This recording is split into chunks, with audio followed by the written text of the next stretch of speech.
Ele é formado em Filosofia pela FEFELESH, a Faculdade de Filosofia, Letras e Ciências Humanas da Universidade de São Paulo. É professor. Em discussão Arena, que é livre, tenho o prazer em receber Guilherme Boulos, coordenador nacional do Movimento dos Trabalhadores Sem Teto, o MTST. Vamos conhecer o movimento Vamos, que pretende radicalizar o debate em todo o país, seja na rede social, seja na praça, ao vivo, e construir um projeto de esquerda com um aprofundamento da democracia. Comigo na bancada, o deputado Carlos Gianazzi, do PSOL. Muito bem-vindo, deputado. Prazer conversar com o senhor aqui. Muito obrigado, no Arena Jorge. Livre. Muito bem-vindo, Guilherme Boulos. Obrigado pelo convite. Vamos explicar para o nosso telespectador o que vem a ser esse movimento que se diz sem medo de mudar o Brasil. Bem-vindo. Obrigado. Veja, o Vamos não é exatamente um movimento, é uma iniciativa de um conjunto de movimentos sociais que estão organizados na Frente Povo Sem Medo, que existe já há mais de 3 anos, organizando lutas sociais e debates no país, e tem a perspectiva de debater projeto. Nós estamos numa crise profunda no Brasil. O Brasil está num atoleiro. E nesse atoleiro é preciso encontrar saídas, é preciso ver o túnel e depois ver a luz no fim do túnel. Porque há uma recessão econômica tremenda, uma crise social, o esgotamento de um sistema político. Esse sistema político brasileiro faliu, não representa mais ninguém, e é preciso discutir e construir alternativas. Então, a plataforma Vamos é uma iniciativa da Frente Povo Sem Medo, que chamou lideranças políticas, intelectuais, gente de vários partidos, gente que não está em partido algum, para fazer debates sobre o Brasil, sobre as perspectivas, em praça pública e também criar espaços de discussão na própria rede social. Deputado. Bom, primeiramente, agradecer a presença do Guilherme Boulos, que é um grande militante dos movimentos sociais.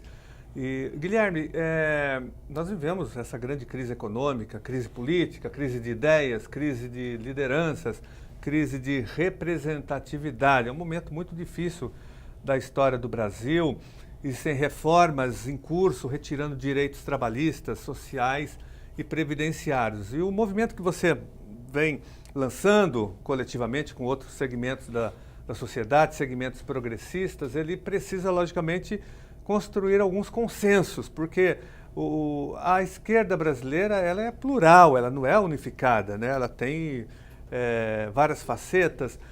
Na sua opinião, quais seriam os consensos mínimos para que nós pudéssemos construir um programa, uma alternativa hoje para o Brasil para enfrentar todas essas crises? Primeiro, de saudade, Gianazzi. Obrigado aí também pela oportunidade de debater contigo, um aliado de todas as lutas, não só das lutas do MTST, mas das boas causas no estado de São Paulo e no país.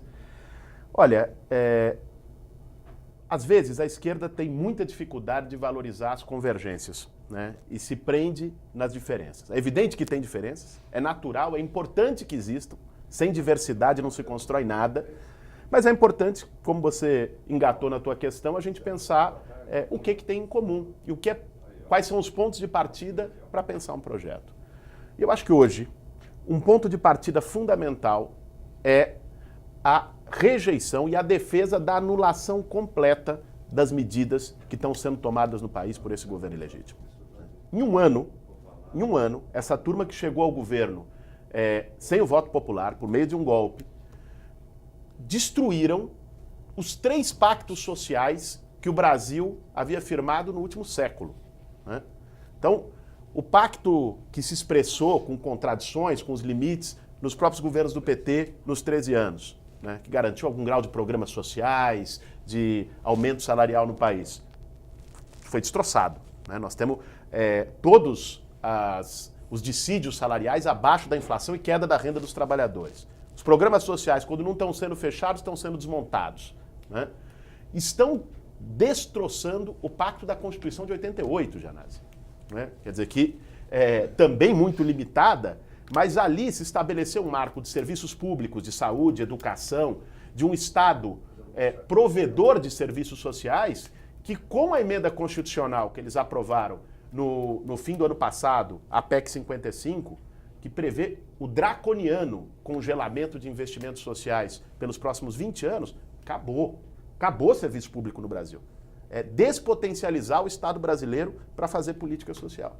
E agora, não satisfeitos com isso, essa turma está desmontando o pacto varguista dos anos 40. Né? A reforma trabalhista que foi aprovada no Brasil é um escândalo.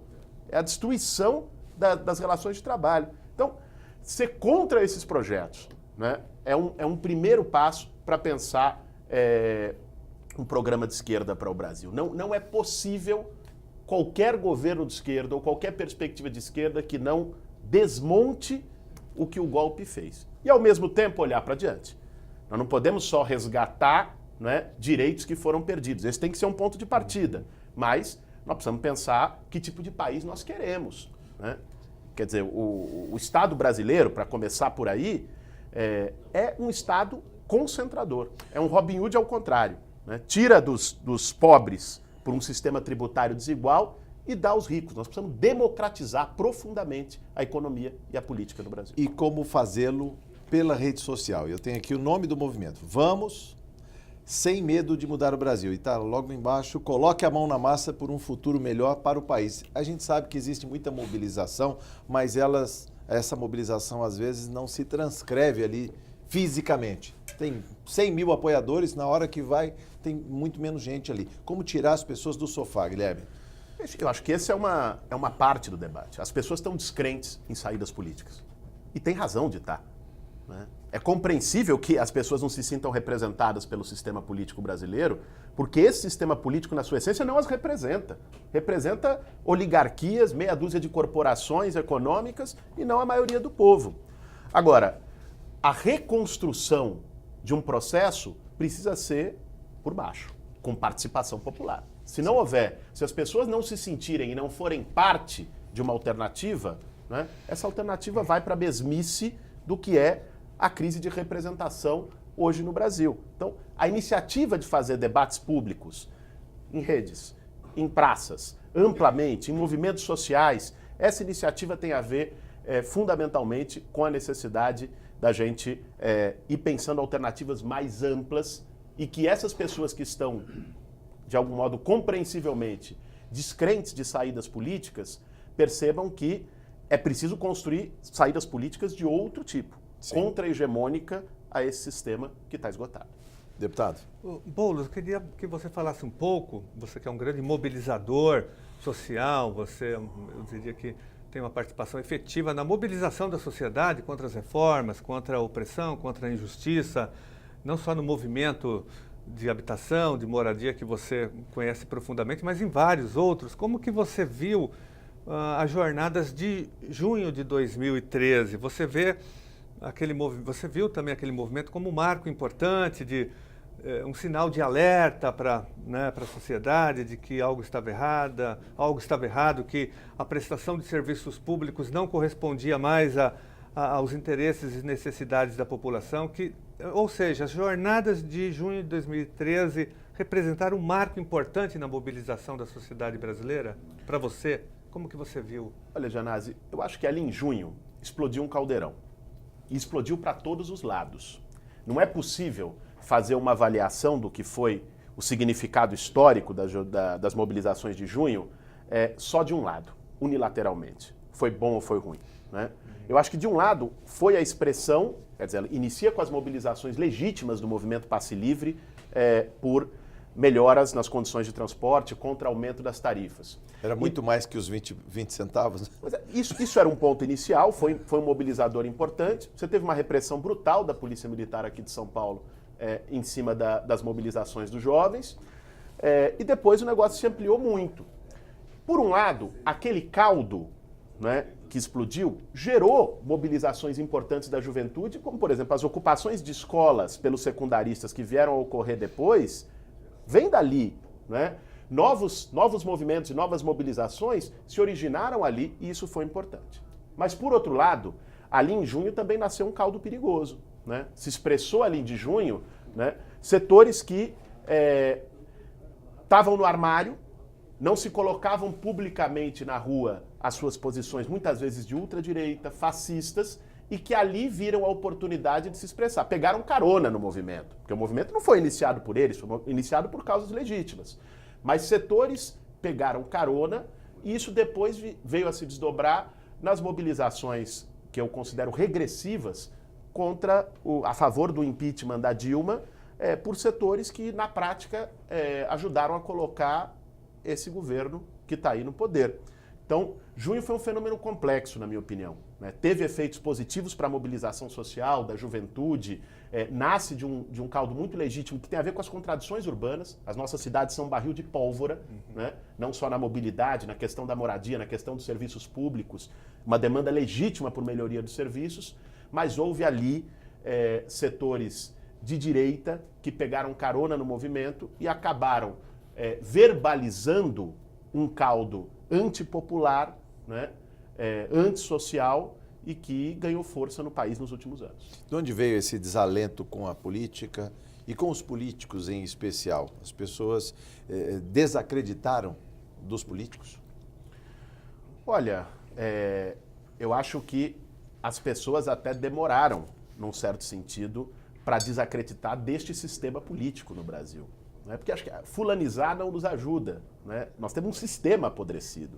Né? Um sistema que não representa. Mas jogar todos na vala comum, esse que é o problema. Isso não nos resolve o problema. Né? E quando você diz, olha, a política não presta, pera lá, não há saída sem política. Né? Todos os políticos são iguais, isso não é verdade. Né? E esse é um discurso extremamente fácil. Agora, as pessoas são levadas a pensar assim quando elas veem o sistema político rodando. E setores, por exemplo, o Gianazzi está aqui, tem parlamentares do PSOL, tem parlamentares de outros partidos que fazem um papel importante de defesa de causas populares. Agora, são minoritários dentro do sistema político brasileiro. E as pessoas veem o sistema político pelo que ele é. Veja o que é a Câmara dos Deputados hoje. Nós temos o Congresso Nacional mais desmoralizado da história da República. Né? Então, não há gente boa no Congresso? Claro que há.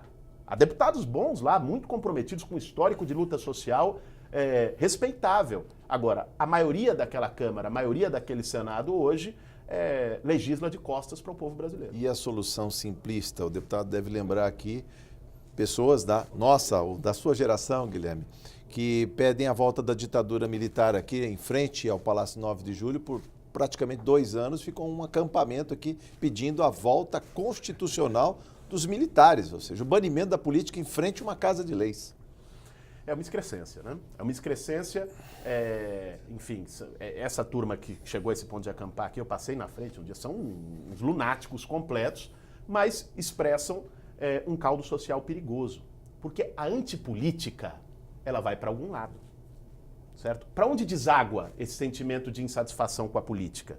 Né? Ele se deságua por supostos outsiders, por pessoas que se colocam, eu não sou político, eu sou de fora da política. Né? E isso pode tomar formas diferentes. Pode tomar a forma de farda, defendendo a intervenção militar, ou com um discurso absurdo, obsoleto, asqueroso, como de um Jair Bolsonaro da vida. Né? Pode tomar a forma de terno, de gestor, de empresário, como o do prefeito de São Paulo, João Dória, e como de vários presidentes da República que estão sendo eleitos pelo mundo, porque esse caldo de crise de representação não é uma jabuticaba brasileira, não. Né? Estados Unidos que o diga. Porra, o Trump, no Peru, o PPK, na França, o Macron. Né? Você tem toda uma geração de políticos empresários, gestores, que se colocam como limpinhos de fora da política e que levam esse caldo de antipolítica. E você tem ainda no Brasil um outro fenômeno, que é a toga, que são setores do judiciário querendo se colocar como salvadores da pátria e substituir a política num movimento que é igualmente muito perigoso. Deputado Carlos Gianazzi. Eu queria também que o Guilherme Boulos falasse, Jorge, sobre a privatização da política. Né? Hoje, com todos esses escândalos, nós já sabíamos e já vínhamos denunciando exaustivamente esse processo, mas agora com a Odebrecht, com as denúncias da JBS, isso ficou até pedagógico para a população, de como que há uma privatização do Congresso Nacional, do Executivo e até mesmo, muitas vezes, do Judiciário, como você falou. A Eliana Calmon, que era do Conselho Nacional de Justiça, cunhou uma frase importante. Ela falava dos juízes de toga, né? Bandidos de toga. Bandidos de toga, se referindo à corrupção dentro do Judiciário. Como que você vê isso? A privatização, a influência do poder econômico que capturou a política em geral, né? O legislativo, o executivo e até mesmo, muitas vezes, o judiciário? Olha, Janaz, eu acho que esse é um dos temas fundamentais para discutir mudança política no Brasil. É lamentável que num momento como esse, enquanto nós estamos debatendo aqui, o Congresso Nacional está discutindo distritão como reforma política, né? Enquanto que se a gente quer discutir reforma política de verdade, nós temos que tocar no tema da captura do Estado e do interesse público pelo grande poder econômico. Esse é o tema, né? Essa é a questão que apodrece o sistema político brasileiro. E isso vem de longe, né? Isso não foi criado agora, né? Essa história, pô, nós sabemos, tá? O enredo todo mundo conhece. O enredo é: empresa financia campanha eleitoral, né? Ganha, seja parlamentar, executivo, vai lá e depois a empresa recebe em troca o seu investimento, aliás, com muito ágio, né? Em contratos, em favorecimento de licitação, em leis encomendadas. Sistema político brasileiro, em venda de sentenças, no caso do judiciário, né? O sistema político brasileiro, há muito tempo, está hegemonizado por um setor privado predatório, né? E esse tema precisa entrar em questão. Agora, é curioso que isso foi colocado no último período como se fosse obra de um partido, né? E outros partidos ficam ali muito confortáveis. Eu não vi até agora, né? Nós estamos aqui na Assembleia Legislativa, um tucano preso. Né? Não vi até agora um tucano preso. Será que não estão envolvidos? Será que não tiveram campanha financiada com Caixa 2? Será que não estão nesse mesmo esquema? Não teve um. Então, isso não é privilégio de um partido. Esse é o modus operandi do sistema político brasileiro. Para mudar isso, nós temos que ter controle social no Estado. Temos que proibir qualquer tipo de financiamento privado de campanha eleitoral. Nós temos que tornar as instituições mais transparentes e temos que ampliar a participação popular. E quando estamos falando de instituições mais transparentes, o judiciário, como você mencionou, entra aí com peso. Porque o judiciário passa ao largo como se fosse, né, o arauto da moralidade nacional. E o judiciário hoje é o poder mais fechado da República. Pode falar do legislativo? Tem um monte de problema, tem corrupções? Claro que tem. Mas tem controle social de 4 em 4 anos ainda. Limitado, mas tem. O executivo tem algum grau de controle social. Também tem eleição. E o judiciário? O cara vai lá, cheio de privilégios, juízes em mansões com auxílio moradia de 3, 4 mil reais. Né? Se o cara tem corrupção, a punição dele é aposentadoria vitalícia. Não dá. Com salário. Com salário, claro. Aposentadoria com salário pleno, né? Então, uma reforma política de verdade no Brasil precisa tocar neste tema, que é o domínio do poder econômico sobre todos os poderes. Demonizar a campanha financiada por empresas, de alguma maneira, não traz também uma invisibilidade, ou seja, um esquema paralelo, fora do que é declarado na Justiça Eleitoral? Eu acho que não. Eu acho que não. Eu acho que o financiamento por empresas nos levou ao que está aí hoje. Isso tem que ser banido da vida pública brasileira. Eu acho que nós temos que construir um sistema de financiamento público justo. O sistema de financiamento público justo com campanhas mais baratas, dá para fazer um fundo trilhardário, né? Então você tem que baratear as campanhas eleitorais. Pois as campanhas que são muito eleitorais caras. no Brasil são caríssimas. 5 bilhões aí a campanha de 2014. Pois é. Então se você cria um fundo público bem menor, inclusive menor do que está sendo pensado na Câmara. 3.200. Né? Se você faz uma distribuição igual, porque também o fundo público não pode ser um mecanismo para manter os mesmos partidos que estão no poder eternamente no poder. A forma de distribuição do fundo público tem que ser democrática. Mas eu acredito que, do ponto de vista do financiamento eleitoral, a saída é financiamento público de campanha. Porque, de todo jeito, quem paga é o público. Sim. Pode pagar diretamente de forma transparente com o financiamento público ou pode pagar um preço ainda maior com a corrupção decorrente do financiamento privado, que é o que tem sido nos últimos 30 anos no Brasil. Mas, de qualquer maneira, as pessoas já estão se apartando das eleições, o número de votos brancos, nulos, a abstenção, de alguma maneira já não está ficando cara a eleição por si só e não é só por conta do recurso, seja público ou privado, que está entrando numa eleição? Não, nós temos que baratear o processo eleitoral. Não tem sentido campanhas com o preço que tem no Brasil. Isso é certo. Agora, o Estado tem que financiar as eleições. As eleições são parte de um processo democrático, né? E mais, tem pouca eleição no Brasil. Vou além, né? Nós temos que estabelecer, e uma reforma política de verdade teria que estabelecer um debate sobre plebiscitos e referendos no país. Sim.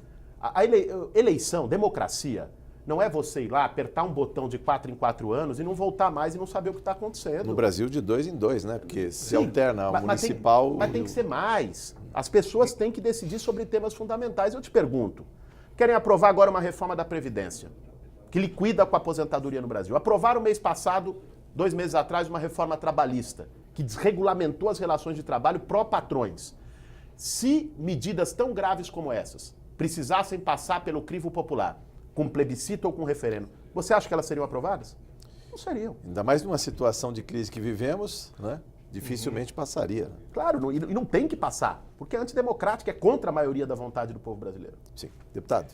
Guilherme, como que você vê aí o poderio dos meios de comunicação de massa, esse monopólio da mídia? A mídia hoje ela virou uma máquina de guerra ideológica de controle da população, né? De formação de opinião, inclusive a favor, ela tenta vender o tempo todo que as reformas são boas para a população, da necessidade das reformas. Como que você vê assim, esse controle ideológico, esse controle político da mídia hoje, que tem lado, né? Tem os seus interesses financeiros, ideológicos, políticos e comerciais, ela tem lado. E como que você vê ao mesmo tempo a emergência das mídias sociais, esse contraponto? Você acha que, de alguma forma, as mídias sociais estão balançando um pouco as estruturas dessa grande mídia, desse grande monopólio da mídia no Brasil? Olha, Janazzi, o sistema de comunicações no Brasil é um escândalo, né? A Rede Globo e outras corporações são partidos políticos que não precisam ser eleitos pelo povo para terem poder. Porque se comportam dessa maneira.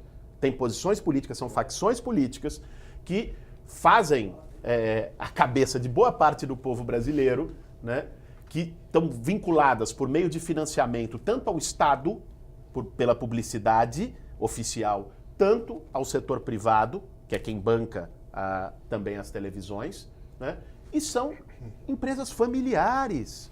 Como é que você pode deixar, num país democrático, o tema da comunicação, que é um dos temas fundamentais de qualquer país, nas mãos de 6 famílias, de grupos empresariais apenas?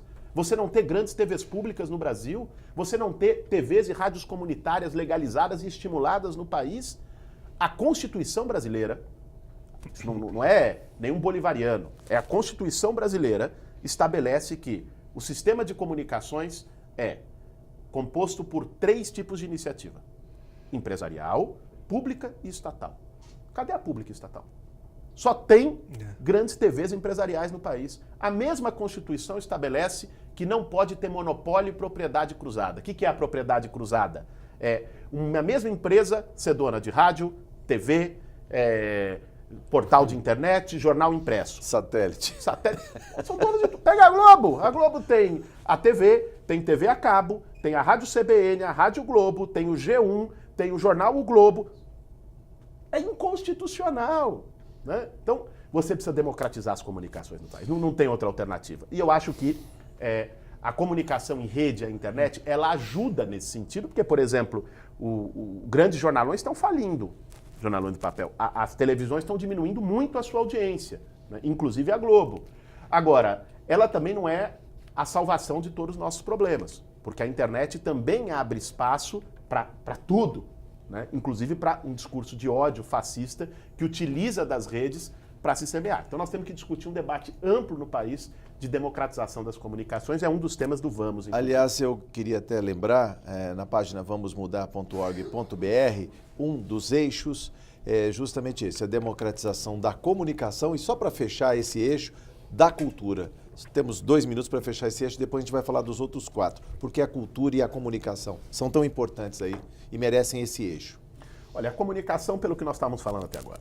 Sim. Se não houver democratização das comunicações no país, o Milor Fernandes dizia, opinião pública é aquilo que se publica, certo? Quem publica? Com qual interesse? É quem forma a opinião pública. Isso tem que ser democratizado. O povo tem que saber e tem que ter mais vozes, tem que ter pluralidade.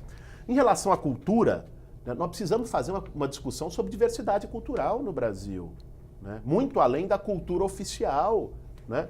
As culturas de periferia, os saraus, a cultura da juventude negra, né? O hip hop, o funk, enfim, você tem toda uma efervescência cultural no Brasil que muitas vezes é tratada de forma repressiva, expulsa dos espaços públicos, né? Tratada como algo danoso. Né? Então, esse debate sobre diversidade cultural e política cultural no Brasil estimula a cultura. O Estado tem que estimular a cultura, sim, senhor. Mas como fazê-lo sem orçamento? Eu lembro aqui o deputado que é um batalhador, o seu mandato por mais recursos, mais verbas para a cultura, e a gente vê que cultura, esporte estão ali, na faixa de baixo do orçamento. São os menores recursos orçamentários vão para a cultura. É tratado como penduricalho. É tratado como penduricalho num mesmo orçamento que no topo inverso está pagamento de juro para dívida pública para banqueiro. Não dá. Bom, o Em Discussão Arena Livre volta em instantes.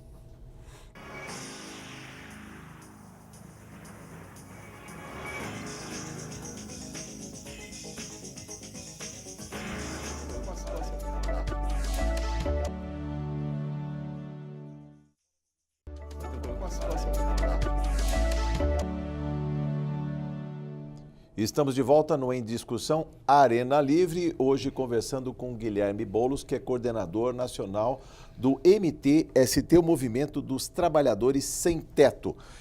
A sua pergunta, deputado Carlos Gianazzi. Nós estávamos falando do orçamento da cultura, Boulos, você colocou muito bem. Agora nós temos uma questão gravíssima no Brasil, aliás, mais de uma, mas tem a questão da dívida ativa, a dívida pública brasileira, que consome quase metade do nosso orçamento, né? E que serve apenas para enriquecer banqueiros, rentistas e especuladores. 400 bilhões por ano. Exatamente. Então isso é muito grave. Além disso, nós temos a questão da dívida ativa, que é essa dívida dos grandes devedores, das grandes empresas que devem para o Estado brasileiro, e mais ainda a questão das desonerações das empresas que são beneficiadas com as isenções fiscais. Aqui em São Paulo, por exemplo, onde a gente acompanha mais essa questão orçamentária, o governo estadual tem dado tem oferecido uma desoneração de quase 15 bilhões de reais para empresas, para frigoríficos, grandes avícolas, Ambev, empresas do agronegócio, são setores econômicos que têm benefícios fiscais e com isso a gente perde na arrecadação.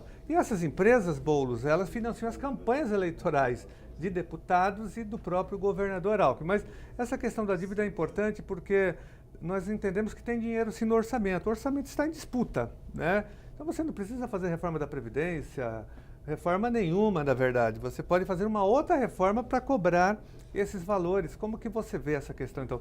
Dívida pública, dívida ativa e essa política de desoneração que beneficia esses grupos empresariais. Claro, acho que elas estão intimamente ligadas entre si, Gianazzi, porque é a disputa do fundo público. É para onde vai o dinheiro público no Brasil. O tema da dívida pública, a dívida em si, bom, é parte de qualquer país. Nenhum país cresceu e se desenvolveu sem se endividar, né? É importante lembrar isso. Agora, a dívida pública no Brasil, ela se torna um fenômeno criminoso pela taxa de juros que se aplica no país, que é exorbitante, acima de qualquer país do mundo. Você não vai encontrar nenhum país, né, com uma taxa de juros tão escandalosa como a nossa. Aí alguém pode dizer, mas eu vi que o Copom diminuiu nos últimos meses. 9,25 agora. Mas a taxa de juro real aumentou em relação ao ano passado, porque a taxa de juro ela é medida em relação à inflação. E a inflação caiu para 2,68. A inflação caiu, o juro real aumentou. Então estão pagando mais ainda para essa turma, né? E esse pagamento de juro é feito com dinheiro público, com dinheiro do orçamento, né? É feito nas nossas costas. O juro que é aplicado pelos bancos no Brasil é um crime de lesa pátria, né? O Santander cobra no Brasil, pelo cheque especial, taxas superiores a 200%. Na Espanha, o mesmo Santander cobra menos de 1% pelo mesmo produto, né? Então, estamos exportando divisas aí. Pois é, evidentemente, né? Dividendos do negócio banco. Então, o sistema da dívida pública no Brasil, através de taxas de juros injustificáveis, que só servem para engordar meia dúzia de investidor financeiro, de fundos de pensão, da banca, é um dos problemas graves da economia nacional. Porque pensa até do ponto de vista do crescimento econômico, Gianazzi. Você tem um empresário, né? Ele vê a taxa de rentabilidade produtiva e a taxa de rentabilidade do setor financeiro. Se rende muito mais investir em título público, em câmbio, nas finanças, ele vai investir na produção para quê? Né? Então, isso evidentemente também é uma trava ao crescimento econômico do país. Agora, do ponto de vista distributivo, o juro da dívida é essencialmente concentrador. Do ponto de vista distributivo, o tema tributário, que você mencionou, é chave. Nós temos no Brasil hoje uma das estruturas tributárias mais regressivas do mundo, além de uma sonegação escandalosa. Né? 500 bi de sonegação em média por ano. 500 bi de sonegação. As desonerações para setores privilegiados ampliam ainda mais esse problema. Né? Costuma dizer, tem a corrupção ilegal, né, que é aquela que se condena e tal, tudo mais, e tem a corrupção legalizada no país, que se consente. Né? A sonegação de impostos é uma corrupção legalizada no Brasil. Né? Os juros da dívida pública é uma corrupção legalizada no nosso país. Né? Porque não se cobra. Esses setores todos sonegam e depois negociam. Agora, ó, o refis que estão aprovando na Câmara dos Deputados. Né? Aí, em troca de voto para a bancada parlamentar, você anistia mais de 90% das dívidas de ITR de todos os ruralistas. Aliás, o ITR em si é escandaloso. Né? O ITR, todo o ITR, toda a arrecadação do Brasil de ITR, Imposto Territorial Rural, em um ano, dos latifúndios, o Brasil é o país dos latifúndios, todo é menor que a arrecadação de IPTU da cidade de São Paulo. Menor, quer dizer, do que os 5.570 municípios, só São Paulo concentraria... Do Brasil inteiro. Por quê? Porque o ITR é autodeclaratório, porque não há nenhuma fiscalização, porque os caras não pagam. E que é repassado aos municípios, né? Atualmente já não vai mais para o governo federal, fica com as prefeituras. Pois é, mas não pagam. Os caras não, eles sonegam. E depois a bancada ruralista negocia anistia para as dívidas que eles não pagam. Então, um Estado, em qualquer lugar, um Estado pode ser distributivo ou concentrador.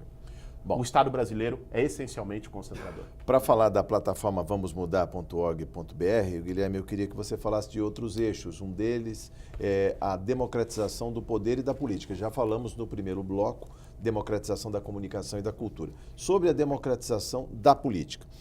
Há quem diga que o próprio Vamos também seria uma tentativa de criação de um novo partido, haja vista até o desgaste, né, da política partidária, e também tem essa esteira moderna aí, que é a mudança do nome das siglas partidárias, né, deputado? Podemos, Avante. O Vamos vai ser um partido? Pode ser um partido? Não, não é essa a discussão que está colocada no Vamos. O Vamos é uma iniciativa para debater o Brasil. Uma iniciativa para discutir projeto, isso é muito necessário. Né? Há uma carência de debate, inclusive dentro da esquerda brasileira, de para onde nós queremos ir. E não seria uma maneira de aglutinar essa esquerda, Guilherme? Claro, é uma maneira de você reunir mais gente que não está representada em outros lugares, às vezes nem mesmo nos movimentos sociais, mas que tem demanda de participação, quer discutir, a gente que está em partidos e que também quer discutir. Vai ter gente no Vamos, por exemplo, que foi convidada para os debates, do PSOL, do PT, né? Vai ter debate de educação, a gente vai convidar o deputado Carlos Gianazzi, que é alguém que pauta bem esse tema, né? E vai ter gente de outros partidos, né? Vai ter gente de vários movimentos sociais, vai ter intelectuais. A proposta é suscitar um amplo debate sobre perspectiva para o Brasil, a partir do fato de que nós estamos numa crise profunda. O Brasil foi jogado num abismo, num atoleiro, né? Diziam que iam salvar o país da corrupção, da crise econômica. Olha o que essa quadrilha está fazendo com o Brasil. Então, o Vamos é uma iniciativa para permitir um debate mais amplo sobre o projeto para o Brasil. Nesse sentido, deveria ser saudada por todos. Deputado. Ainda nesse tema de mobilização, de organização desse movimento mais, eu diria que não só de esquerda, mas é um movimento mais progressista da sociedade, um movimento crítico, Boulos. Você tem uma experiência profunda em mobilizar setores massacrados da sociedade. Por exemplo, o movimento Sem Teto que você ajuda a organizar, que você faz parte, é um movimento muito excluído da nossa sociedade, mas você consegue de alguma forma dialogar com esse setor. Agora, como ampliar esse diálogo chegando nas bases? Até porque os partidos de esquerda, em geral, abandonaram essas bases, abandonaram a periferia. Nós temos partidos de esquerda que são mais partidos de vanguarda, né? Que falam para a intelectualidade, para estudantes, mas são partidos que não conseguem chegar na periferia, nos excluídos. Como ampliar esse movimento de conscientização política da população mais carente, que mora na periferia, que está marginalizada, que não tem acesso nem a uma escola de qualidade? Olha, Janás, esse tema é fundamental, né? Porque eu acho que se a gente quer discutir um projeto para o Brasil, nós não podemos ficar falando em auditório para nós mesmos. Nós temos que envolver os maiores interessados nesse debate, que é a maioria do povo brasileiro, né? E para isso é preciso ir onde o povo está. Para isso é preciso escutar quais são as demandas do povo, né? E uma parte, inclusive da esquerda, deixou de fazer isso, né? Abandonou este debate e restringiu-se apenas a um debate de eleições. É claro que disputar eleições é importante, ter vozes no parlamento, críticas que estão ali apontando o dedo, botando na ferida, isso é fundamental. Já está difícil tendo, se não tivesse seria pior. Agora, só isso não basta. Qualquer projeto precisa ter lastro social, precisa ter lastro popular. A esquerda precisa repactuar sua relação com o povo brasileiro, né?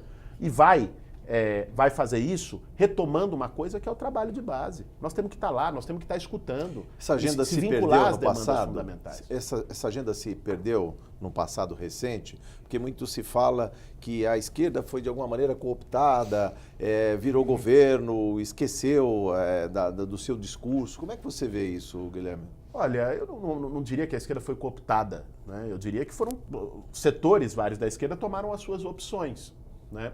E uma opção de disputar apenas por dentro da instituição, abrindo mão, né, da disputa mais ampla, de mentes e corações, no seio da sociedade, botando o pé no barro e estando com o povo, essa opção tem um preço.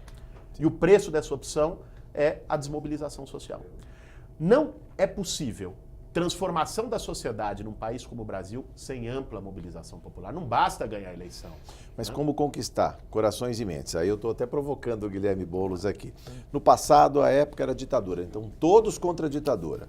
Depois a questão da carestia, da inflação, todos contra a inflação. Como agora colocar todo mundo de volta na rua querendo um país melhor? Olha, eu acho que nós temos temas fundamentais que unem a maioria enorme do povo brasileiro, né? Até de forma provocativa, né? O Michel Temer disse que iria unificar o país, né? Quando entrou no... Ele tem razão, ele unificou o país, todo o país contra ele, né? 97% da população quer que ele saia, né? A política que ele aplica é altamente antipopular e antissocial. A reforma da Previdência é rejeitada por mais de 80%, a reforma trabalhista é rejeitada por ampla maioria. Boa parte do povo brasileiro não quer mais esse sistema político e quer mudanças para ampliar a democracia, não para manter privilégios, né? Então, esses são temas, a democratização do sistema político, né, com maior participação popular, sim, contra um processo cruel e selvagem de retirada de direitos. E uma proposta que amplie direitos sociais e que esteja ligada diretamente às demandas mais fundamentais do povo.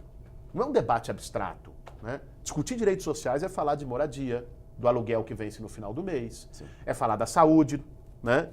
Do SUS subfinanciado, que faz com que não tenha médico, que não tenha remédio, que a fila seja gigante. É falar de educação pública. Mas aí você já não está entrando no eixo da redemocratização da economia, ou seja, um guarda-chuva de quem utiliza o Estado, quem mais precisa do Estado, às vezes está fora desse guarda-chuva e ele acaba beneficiando outras pessoas que não precisam. Claro, esse sistema de exclusão, vamos dizer assim. Claro, esses eixos estão totalmente interligados, né? Para discutir um projeto para o Brasil, nós temos que discutir todos eles conjuntamente. Mas temos que discutir numa linguagem que as pessoas compreendam, escutando as pessoas. Às vezes as pessoas têm um vício, isso na direita, na esquerda, em todo canto.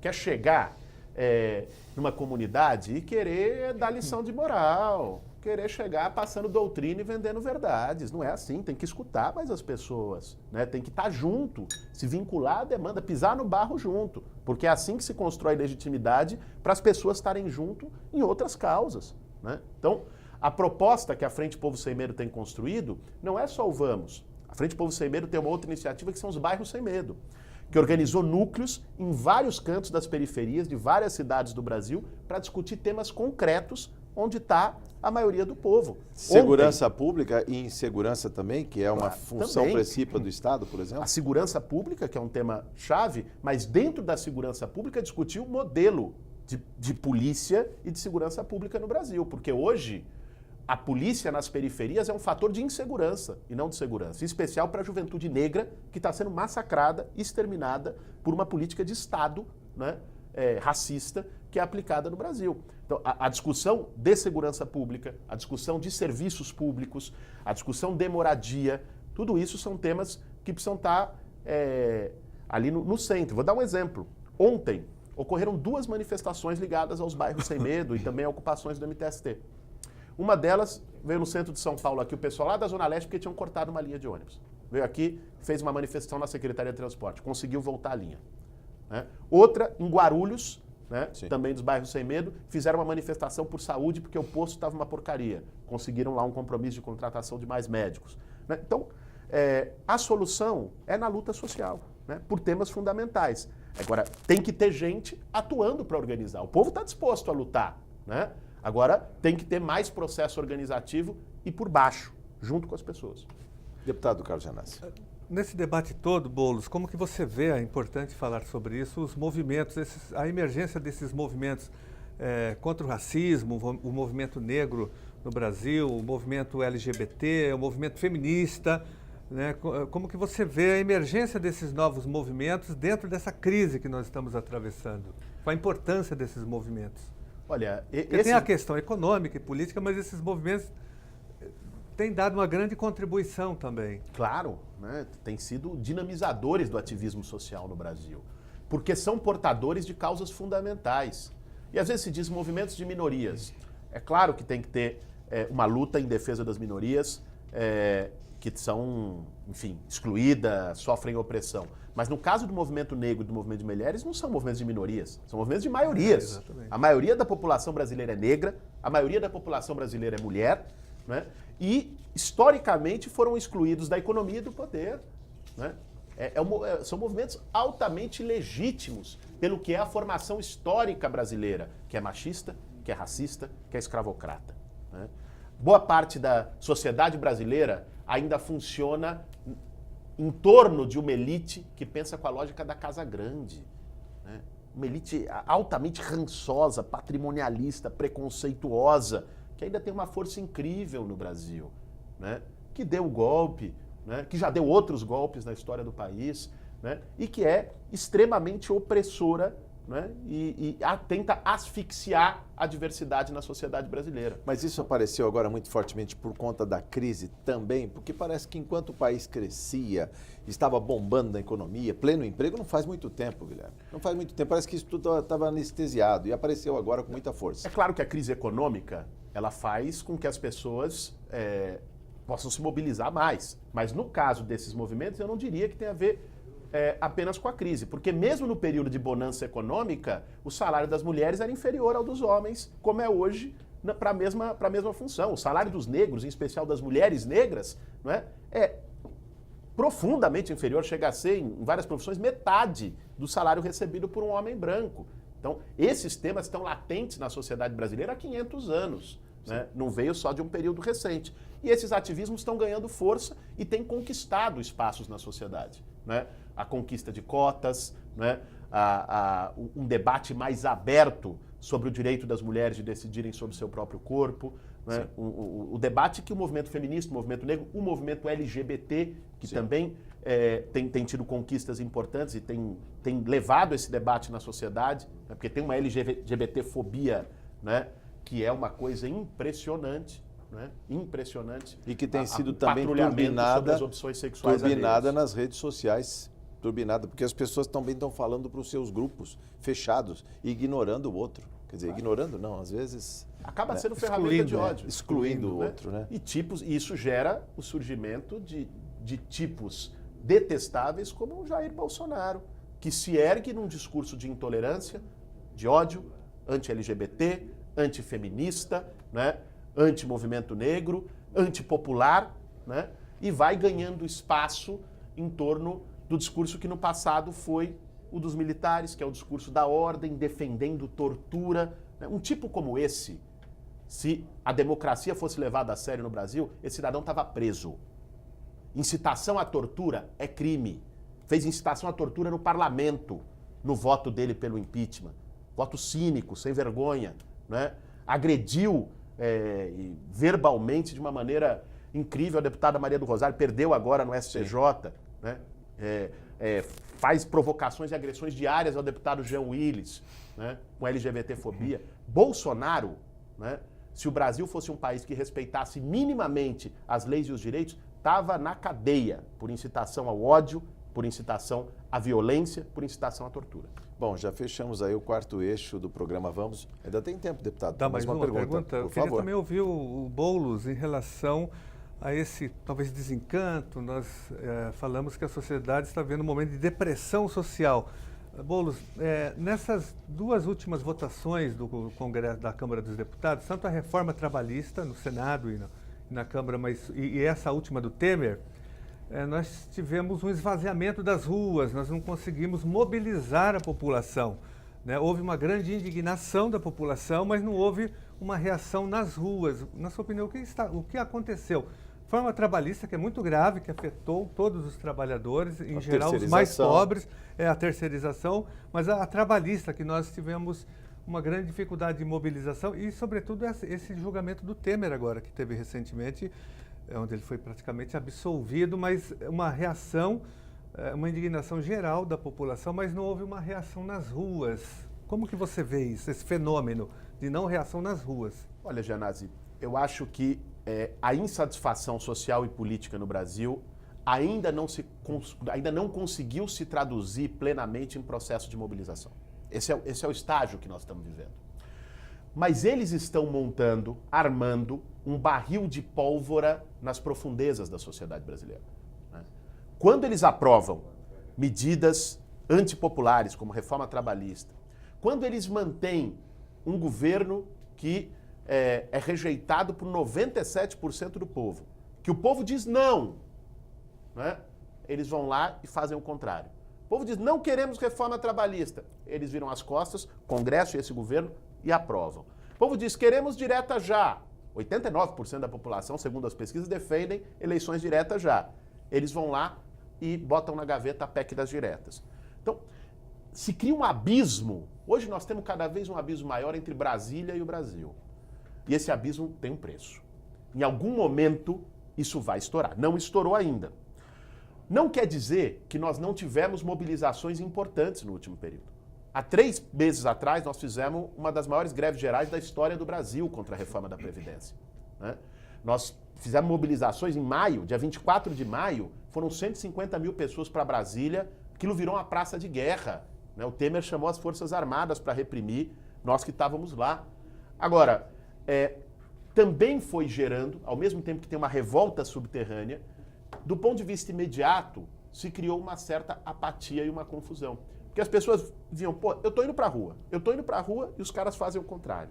Eu vou pra rua, eles aprovam terceirização. Eu vou pra rua, eles aprovam reforma trabalhista. Eu vou pra rua, o Temer faz um acordão com emendas para se salvar. Então, isso também foi gerando uma certa apatia momentânea. Agora, essa apatia não dura para sempre. O poço que eles estão cavando no Brasil, entre a vontade da maioria do povo e o que dizem e fazem os representantes do Estado brasileiro, isso gera convulsão social em algum momento. Bom, vamos, deputado, só sua saudação ao nosso convidado antes das considerações finais. Não, quero primeiro agradecer mais uma vez a presença do Boulos e essa grande intervenção que ele fez aqui na TV Alesp, porque é uma TV pública, né, que tem alcance em todo o estado de São Paulo. Tenho Estamos certeza contribuindo para a que democratização, o telespectador né, está tendo informações e está tendo uma grande aprendizagem do ponto de vista crítico, porque esse debate, infelizmente, ele não será feito nos grandes meios de comunicação de massa. Mas então, vai ganhar todas as praças aí, com certeza. E via rede social ser turbinado para todo o país. Parabéns pela sua luta, pela sua movimentação, pelo seu trabalho, que você tem dado uma grande contribuição para mudar o Brasil. E obrigado pela sua presença aqui na Assembleia Legislativa. 2 minutos para encerrar a nossa conversa aqui. O que faltou dizer, aliás, você falou muito em expoentes da direita, mas de alguma maneira também não faltam nomes na esquerda para se projetar para uma eleição, para fazer frente, inclusive, e para qualificar o debate, Guilherme? Olha, primeiro quero agradecer à TV Alesp, ao Gianazzi também pela oportunidade, é um dos parlamentares que nos representam, né? Obrigado. Agora, eu acho, para a gente encerrar aqui, que o debate muitas vezes é feito em torno de nomes, e essa não é a melhor maneira de fazer o debate público.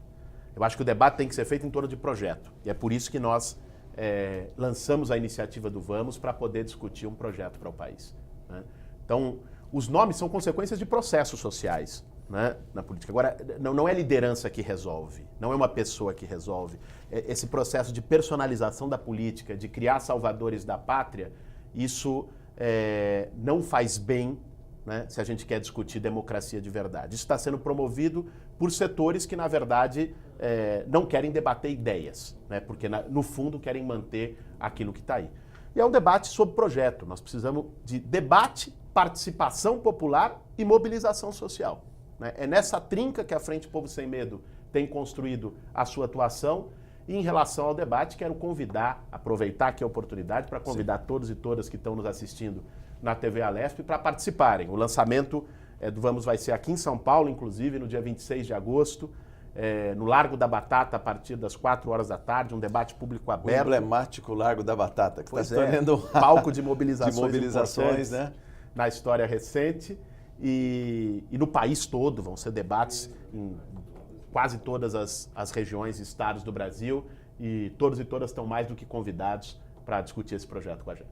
Muito obrigado, parabéns e sucesso. Volte mais vezes, Guilherme Boulos. Obrigado. Obrigado também, deputado. Obrigado por sua audiência. Até a próxima oportunidade.